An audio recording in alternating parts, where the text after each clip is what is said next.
ஓம் ஷேமலாய் வித்மகே கலகஸ்தாய தீமகே தன்னோ வாராகி பிரசோதயாத். இன்றைய பதிவில் 2026 வருடத்தில் ஒரு 3 துறையில 3 ப்ரொஃபஷனில் இருக்கக்கூடியவங்களுக்கு மிகப்பெரிய அளவு ஒரு ஜாக்பாட், ஒரு வெற்றி, ஒரு லாபம் கிடைக்க போகுது. அந்த துறைகள் என்னென்ன துறைகள் அப்படின்றத இன்றைய பதிவில் பார்க்க போறோம். ஸோ முதல்ல அதுல வரக்கூடியது, இந்த 2026 சிம்ம ராசியில் கேது பகவான் தன்னுடைய நட்சத்திரமான மக நட்சத்திரத்தில் பயணிக்கிறார். ஞானக்காரகன், மோட்சக்காரகன் சொல்லுவாங்க இந்த கேது பகவான். சிம்ம ராசி சூரிய பகவானுக்குரிய ராசி.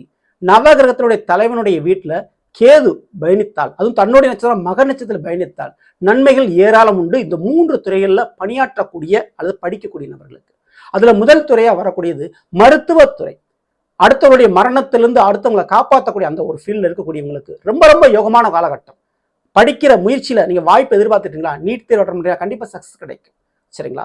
மேலும் மருத்துவம் சார்ந்த வேலையோ தொழிலோ படிக்கக்கூடியவங்களுக்கு சூப்பரான வருடம் இந்த 2026 இதுல சக்சஸ் கண்டிப்பா உங்களுக்கு இருக்கு.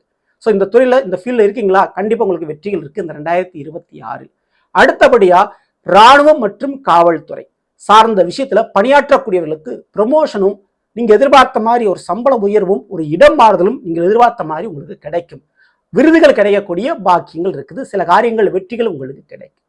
அடுத்த ஒரு 3வது துறையாக வரக்கூடியது டீச்சிங் லைன். கல்வித்துறையில் நீங்க அரசு வேலைக்கு முயற்சி பண்ணீங்களா, கிடைக்கும். தனியார் கல்வியில நீங்க படிச்சுட்டு இருந்தாலும் வேலை பார்த்துக்கிட்டு இருந்தாலும் அதுல ஒரு பெர்மனண்டான ஒரு போஸ்ட், ஒரு கண்டிப்பா ஒரு கௌரவ விருதுகள் உங்களுக்கு கிடைக்கக்கூடிய வாய்ப்புகள் உண்டு. இந்த 3 துறைகள், மருத்துவத்துறை, கல்வித்துறை மற்றும் காவல் அல்லது இராணுவம், இந்த துறையில இருக்கக்கூடியவங்களுக்கு இந்த 2026 கேது தன்னுடைய நட்சத்திரம் மக நட்சத்திரத்தில் பயணிக்கின்ற காரணத்தினால், மேலும் சிம்ம ராசியில இருக்கிறதுனாலையும் பெரிதளவு வெற்றியும் கௌரவங்களும் விருதுகளும் பாராட்டுகளும் கண்டிப்பா கிடைக்கும். அதுல எந்த விதமான மாற்று கருத்தும் இல்லை.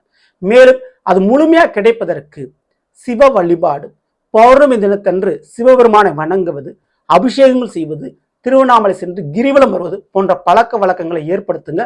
கண்டிப்பா நீங்க நினைச்சது கண்டிப்பா நடக்கும். சரிங்களா? அடுத்த சந்திப்போம். நன்றி, வணக்கம்.